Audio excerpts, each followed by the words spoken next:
म्हजें खरें, हांवच बरोबर. म्हणून बरोबर कोण का कितें आसा तेका आमी एक पॅनल पयलो आमी अपॉयंट केल्लें आशिल्लें. तातूंत नंतर तांगेले दुसरे अपोजीट पार्टी जे आसा तांच्यांनी थोडोसो परत लिगल आमकां नोटीस दिल्ली आसा. आनी लिगल जेन्ना नोटीस आमी जेन्ना आमकां येता त्या टायमाचेर आमी तांकांय आयकोन घेवप हें आमचें कर्तव्य जावन आसा. दुसरी गोश्ट, आमी prizes we have declared, but आमी प्रायजीस ते ऑन होल्डाचेर दवरल्या. We have not given prize money to, or we have not transferred any amount, prize amount to the respective organisation or the association. Hearing चलता. आनी अजून आमी prize जे आसा ते आमी तशेंच तेजेर अबेन्सान दवरलेलें आसा. हें तेंच्यांनी मतीन दवरपाची गरज आसा.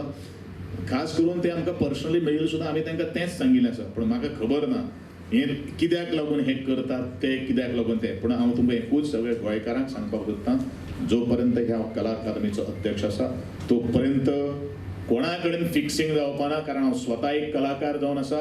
कलाची कदर करप हें म्हजें कर्तव्य जावन आसा. आनी कोणीनूय कितलो कला अकादमीचें नांव बदनाम करपाचो प्रयत्न केलो जाल्यार स्ट्रिक्ट एक्शन जातली हें हांव तांकां सगळ्यांक सांगपाक सोदतां.